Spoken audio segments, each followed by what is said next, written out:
Yeah, we're here and we're set up, and now we're just seeing what else is here. Got the Gopher State Timing Show, got the newly wrapped Nova out and about, and now we're going to take a look at some cool cars. Yeah, it's a good week. A lot of people.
Well, we couldn't be more excited to have you on board with our, taking our title sponsorship. And, after your performance last year, we're excited to see where 2024 goes.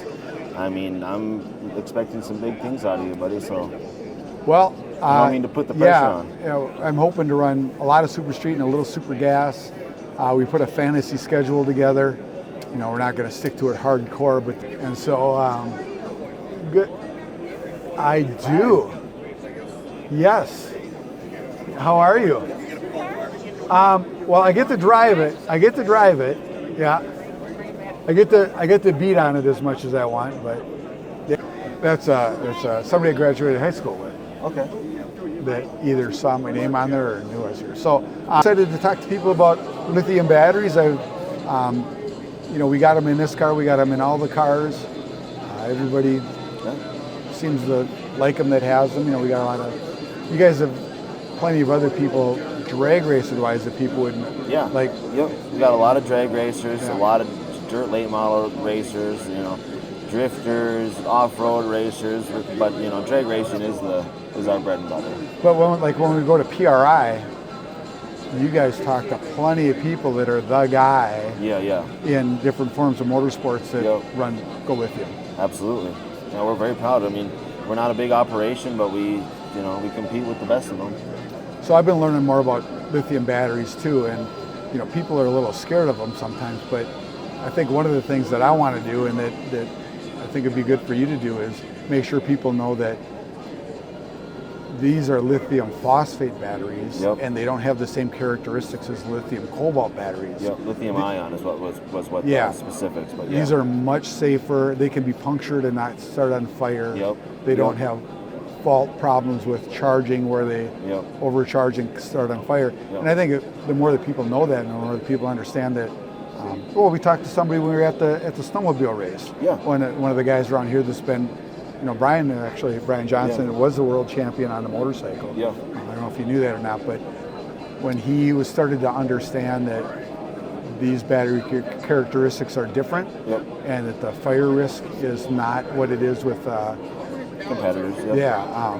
That it's a lot easier to make that choice to put these in the car. Absolutely. When they're over the fear that it's the scary ones. Right. Not a lot of people know that we actually hand build each battery and have redundant check systems. So we care about as much about these batteries as you can. We refuse to take any shortcuts. The plan is to have batteries and chargers on hand. On hand at the track. Yeah. So if anybody... When you inevitably have an issue with someone else, come over to our pits and get yourself a go with you. Yeah. So, I'm looking forward to that too. That's going to be fun. Awesome. All right, awesome. All right, we got Phil from Brainerd here, and I was going to ask him about some changes coming up this year at Brainerd. What's your official title? I am the drag race operation manager, better known as the drag manager. Okay. And so Brainerd has always been quarter mile. We're used to everything quarter mile there. Every once in a while we've had to change it up, but now this year you're doing something different, and we were asked to have you tell us what the changes are. This year the changes are for our Pro, Super Pro, and Bike sled class will be 8th mile at all of our races. The reason that we have a big demand for 8th mile racers. A lot of racers have asked for the program. This season being, I had a middle of the season race that would have to be 8th mile due to restrictions from the road course. Yeah, right. With our sometimes early races, late races in past years being 8th mile, that made my season 3 8th mile out of the 5 weekends. So to give the trial program, 8th mile program a try and see how it works for our car count, we decided this year to switch the program up. Okay. So are there any classes that are still quarter mile? Yeah, in the bracket series, our sportsman class will be quarter mile. Okay. Our stock super stock program will be quarter mile, and then of course our street and comp trophy class will be quarter mile also. Oh, okay. We will also have quarter mile testing available on our test and tune days, along with the test cards that are available on the weekends. Okay, so I'm going to be interested in on a test day here and there, and those are quarter mile. Yeah, provided we can put a safe track, the weather allows us to, and that we will plan on that. Okay.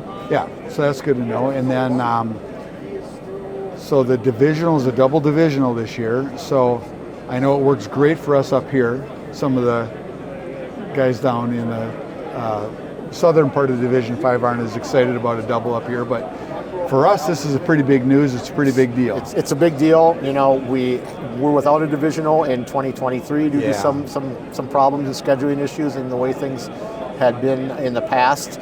We were able to this year bring on a double divisional to fill a need in the division.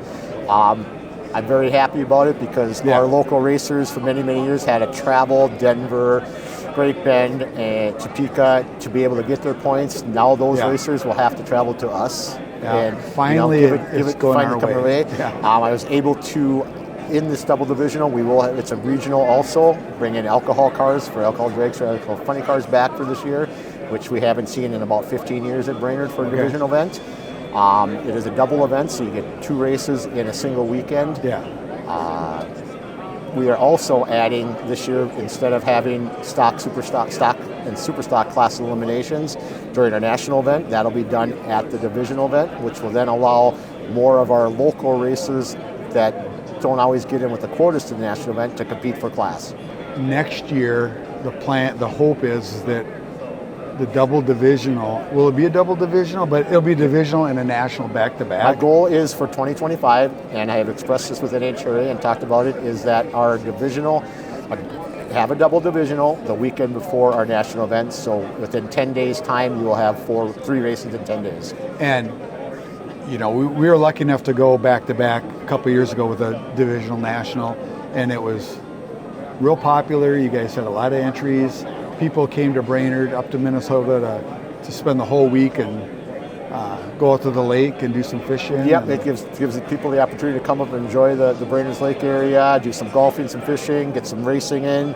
Have a couple races the weekend before, have a few days off between the national event to enjoy, relax, and see and explore what Brainerd area has for everybody, and then come back for the national. So was that part of the Super Week for the spectators that they would be in that early, or I suppose they would be. Yeah, we would bring back the Mega Week, where they would probably be the Tuesday or Wednesday before, so it come on pretty close to a 2-week situation for some of them campers in that day. And those that camp out front of the gate for the week or two prior, some of them may be there for a month now. Yeah, right. So I'm looking forward to that, of course, because it's my home track, and that's the first place I ever went down the racetrack is at Brainerd, and so last year, Steve and Mike Mans, they both got a little emotional about talking about watching their dads race there, and now they're racing there, and it's a great place to have generational racing happening, and with the junior dragsters, and also at the Nationals last year we brought up about the street racing on Wednesday nights and how anybody can bring their car there and race. Yeah, it's a good way to just come in on a Wednesday night, you just drive in your street vehicle, you pay, it's a $30 fee for your entrance and a tech card, and it's no competition. It's just making passes, get used to the drag strip. It's a good starting point for anybody that's never been down the drag strip. Anybody that wants experience, you don't have to go and buy anything other than having a helmet, and get out there and learn the sport and get people involved. And one thing I don't know about that is, what are the hours? Like, when does it open? Gates open usually at 4 o'clock, and we start racing at 5. Go till dusk. Okay. We have four of the events that we have the Intro to Drag Racing class offered, where Greg Schmidt from BIG Performance Solution puts on about a 45-minute class, explains the track, the Christmas tree staging, safety items there, then takes the students out to the Christmas tree where they can stand there, put their feet in there, see how it works. They get to be tech first and then go down the track. That's great, because we've been around it for a long time, right? And you take it for granted that it's easy enough that everybody just knows. Well, I was watching people play with the practice tree yesterday. They're trying to help them get that set up, and you forget that some of the basic things that we're so used to have to still get taught to some people. People don't know where you stage the car, which light means what, and Greg teaches all that. So they're taught classes. That when they come on Wednesday nights, if they choose. And he brings them down after doing the classroom. He'll actually bring them down to the starting line. We'll have the tree set up, and they can put their foot in there and see how it works to slide your foot forward and whatnot there to bring the lights on, and explains everything. So then when you pull up with your car, you have an idea what to do, and that way there. Yeah. And the Wednesday night's a great deal too, because a lot of people, if they've never done it, don't want to come up in front of a bunch of you guys aren't professional, but to them you're a professional racer, being that you're there every weekend doing it there, and to be embarrassed or not know what they're doing or look like a fool in front of those. This is a program that's just everybody's welcome. It's not normal racers and that there, so you come out there, if you make a mistake, well, we back you up, we show you there's no competition going on. It's not a hectic pace like a race day is. It's a learning, fun experience to get you involved in the sport. I've been doing this for 30 some years, and my memories of the early days are of not wanting to have people watch you do it, because you knew you were making mistakes. It was embarrassing, and you think people are watching. They're not, but you think they are, and that sticks with you, that you don't want to go out in front of everybody and look like you don't know what you're doing. Yep. So that's a good start there, and another way around that is come up on a test day. They're more laid back. But like you say, by then people think, oh, these guys are all professionals. They do this all the time, and I don't have a chance against them. I don't want to race them and that there, so that program gets them involved. And another way, a lot of times the progression will be from Wednesday nights, and then they'll come to some of our muscle car events, which are our holiday weekend events, where we have some high horsepower fast street cars, but we also run some bracket type classes and index classes where it's limited to, we don't allow our bracket racers, point racers in this class. So the competition, there's strong competition there. But they don't feel like they're up against known heavy hitters or those that they're going to beat them round one and they're just there for no reason. But that has also been a point where many of our bracket races have come from that series. People that started coming to those events and really got involved and enjoyed it, and decided they wanted more competition than the friendly competition we Yeah. have at those, and Nice become progression. bracket series and progression series up to the classes. Yeah. Well, I'm looking forward to it. I'm looking forward to the double.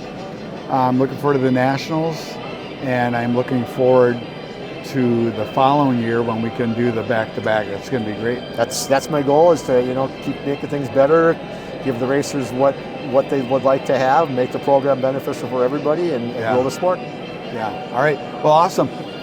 Good to talk to you, and I hope to see you a couple times up there this year and Enjoy celebrate having the team some more, up there. hopefully. Yeah, the